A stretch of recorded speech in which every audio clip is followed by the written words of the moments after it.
आज मैं आपको दिखाने जा रहा हूँ 10th क्लास का फाइनल बोर्ड का ओरिजिनल पेपर मैथ का। जी हाँ दोस्तों, गणित का स्टैंडर्ड आप देख सकते हैं यहाँ पर लिखा हुआ है गणित मानक यानी कि मैथमेटिक्स स्टैंडर्ड। तो जी हाँ दोस्तों, ये स्टैंडर्ड का पेपर है मैथ का, जिसमें सबसे पहले आपको क्या भरना होता है दोस्तों। जब आपको ये पेपर मिलेगा तो आपको यहाँ पर रोल नंबर भरना होता है। फिर उसके बाद यहाँ पर आपका सेट नंबर होता है दोस्तों। यहाँ पर आपको बताया जाता है कि इसमें कितने पेज हैं और टोटल कितने प्रश्न हैं। आप हिंदी और इंग्लिश दोनों में इस निर्देश को पढ़ सकते हैं, ताकि आपको एग्ज़ाम देने से पहले पूरी तरीके से अच्छी तरीके से जानकारी जो है आपको प्राप्त हो जाए। सबसे पहले आपको 15 मिनट पहले ही पेपर मिलेगा, जिसमें साफ साफ लिखा है इस प्रश्न पत्र को पढ़ने के लिए आपको 15 मिनट का समय दिया जाएगा। यहाँ दोस्तों ये आपको पहले आपको सीट दे दी जाएगी और उसके बाद आप क्या कर सकते हैं, इसको आप सिर्फ पढ़ सकते हैं। टोटल जो अधिकतम जो नंबर है दोस्तों, अधिकतम अंक 80 का है। मैक्सिमम मार्क्स कितने का है दोस्तों, 80 नंबर का है। ठीक है, तो चलिए देखते हैं किस तरीके से पेपर आता है।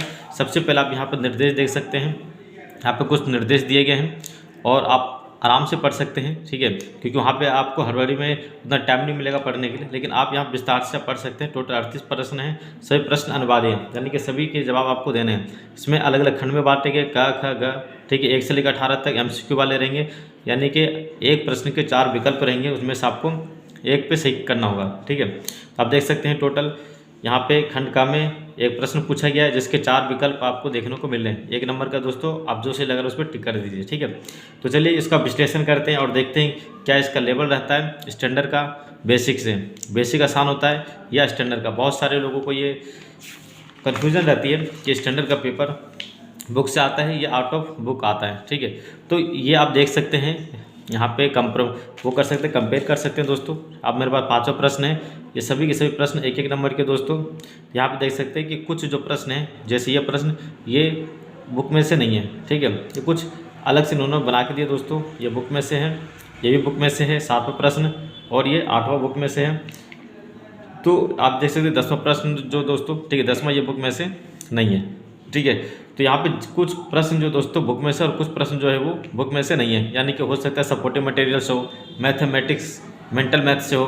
ठीक है, तो अलग अलग सोर्सेज से ये पेपर बन के आते हैं। ठीक है, स्टैंडर्ड का। ठीक है, अब देखते हैं हिंदी मीडियम भी आ रहा और अंग्रेजी माध्यम भी आ रहा, तो हिंदी माध्यम और ये अंग्रेजी, ठीक है, मीडियम। ठीक है, चलिए विश्लेषण करते हैं बढ़िया तरीके से, और आपके सामने सभी चीज़ें यहाँ पे ओपन करके रख दी जाएगी, जिससे ये साबित हो जाएगा कि हाँ इसका लेवल क्या होता है। तो ये आप देख सकते हैं प्रायिकता वाले में से आया है।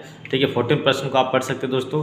ठीक है, ये प्रश्न भी देखा जाए तो ये बुक में से नहीं है। ठीक है, चैप्टर वही है, टॉपिक वही है, लेकिन जो सवाल का जो पैटर्न दोस्तों वो इन्होंने बदल दिया। ठीक है, 15वां प्रश्न, 16वां प्रश्न आप देख सकते हैं इस तरीके से। ठीक है, 17वां प्रश्न यहाँ पर स्थापित, ठीक है, करने के लिए 8 चैप्टर में से आया दोस्तों, cos A = 2 cos A। ठीक है, ये स्थापित करने के लिए, तो आप देख सकते हैं ये भी हमारा जो है बुक में से है। ठीक है, इसको भी आप सॉल्व करेंगे दोस्तों। ठीक है, तो हमारा 1-1 नंबर वाला MCQ दोस्तों ये हो गया खत्म। अब उसके बाद आता है कथन और तर्क। ठीक है, तो ये भी आता है, तो ये भी आप बिल्कुल अच्छे तरीके से प्रैक्टिस करके जाए दोस्तों। और इस वीडियो के माध्यम से ये जो पेपर आपको दिखाया जा रहा है 10वीं क्लास का, इससे भी आप प्रैक्टिस कर सकते हैं, क्योंकि ये बिल्कुल हूबहू ऐसे ही पेपर जो है दोस्तों आपको देखने को मिलेंगे फाइनल बोर्ड एग्जाम में आपके। ठीक है, इसी तरीके से आते हैं। तो मेरे पास ओरिजिनल पेपर दोस्तों फाइनल बोर्ड का पेपर है, आप देख रहे हैं, ताकि आपको कुछ मदद मिल सके। अब 2-2 प्रश्न, 2-2 नंबर के जो है दोस्तों प्रश्न आ चुके हैं। अब देख सकते हैं इन्होंने थोड़ा लेवल जो है अब बढ़ा दिया। ठीक है, लेवल बढ़ाने का मतलब कि दोस्तों कि इन्होंने क्या कर दिया, क्वेश्चन का पैटर्न चेंज कर दिया। जो क्वेश्चन आपको बुक में देखने को नहीं मिलेंगे, ठीक है, NCERT की बुक में देखने को नहीं मिलेंगे, तो आप ये कर सकते हैं, चाहे तो ये कर सकते हैं, ये प्रश्न आपको बुक में से देखने को मिलेंगे। 22वां प्रश्न दोस्तों, ये 7वें चैप्टर से निर्देशांक वाला, यानी कि डिस्टेंस वाला ये है। उसके बाद ये 8वें चैप्टर से दोस्तों, ठीक है, यहाँ पर सिद्ध करना है और आपको ये सॉल्व करना है। ठीक है, रेणु सिमरन का जन्म, ये भी दोस्तों क्या है, ये भी जो प्रश्न है ये बुक में से नहीं है।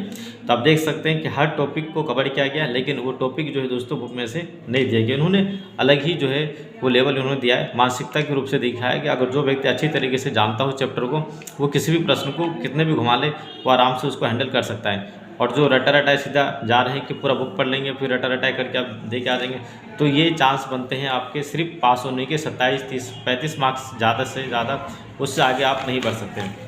अगर आपको 35 मार्क्स से ज़्यादा नंबर चाहिए तो आपको एक्स्ट्रा सोर्सेस अलग से गाइड, ठीक है, या सपोर्टिव मटेरियल कुछ न कुछ आपको करना पड़ेगा। जैसे ये बुक में से दिया गया दोस्तों, लेकिन अब आप ये देख सकते हैं ये बुक में से नहीं है।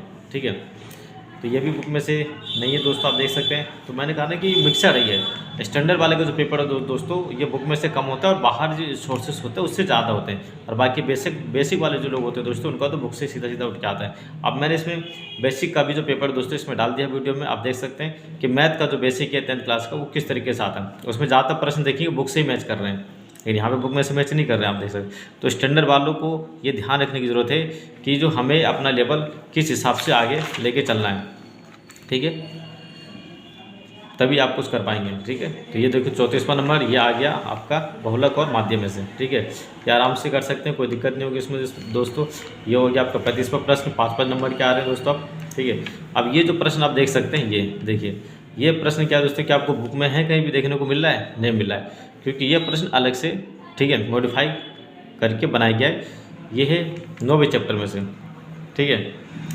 तो ये चीज़ आप देख सकते हैं, ठीक है। उसके बाद आते हैं अब ये नीचे, ठीक है, जहाँ पे आप ये इन दोनों में से आप चाहे तीसरा करिए या तीसरे का बी करिए, ठीक है।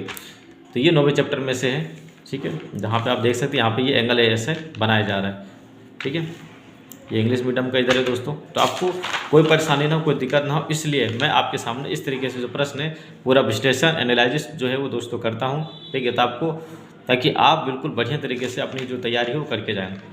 37 क्वेश्चन देख सकते हैं दोस्तों, 37 वाला, इसमें आप देख सकते हैं ये जो क्वेश्चन है, ठीक है, ये बुक में नहीं है, ठीक है। आपको इसको समझना है और उसके बाद इसको पढ़िए, पढ़ने के बाद इसको जवाब दीजिए, ठीक है। तो इससे आप प्रैक्टिस कर सकते हैं, आपके लिए बहुत अच्छा सोर्स है दोस्तों कि आपके पास ओरिजिनल पेपर है, ठीक है, और आप इससे बिल्कुल सटीक एनालाइज कर सकते हैं, सॉल्व कर सकते हैं, पहले से प्रैक्टिस कर सकते हैं, ठीक है। 38वां क्वेश्चन है दोस्तों 38 वाला, ये भी बुक में से नहीं है, लेकिन हाँ चैप्टर से जो टॉपिक है दोस्तों टॉपिक का है, लेकिन ये बुक में से नहीं है। तो कहने का मतलब ये दोस्तों हमारे 38 क्वेश्चन खत्म हो गए हैं, ठीक है। अब आपको यहाँ पे किसी भी क्लास का कोई पेपर चाहिए, साइंस का, मैथ का, SST का, 10th class, 9th class, 12th class, board, pre board, ठीक है, किसी भी प्रकार के दोस्तों, तो आप बेझिझक आप कमेंट कर दीजिए, वीडियो के नीचे दिए गए कमेंट सेक्शन में जाइए, वहाँ पे कमेंट करिए आपको कौन सी क्लास का कौन सा पेपर चाहिए, फाइनल चाहिए, मिड टर्म चाहिए, वो आपको दे दिया जाएगा, ठीक है। मिलते हैं अगले वीडियो में, अपना ख्याल रखिएगा। ओके, नमस्ते, बाय।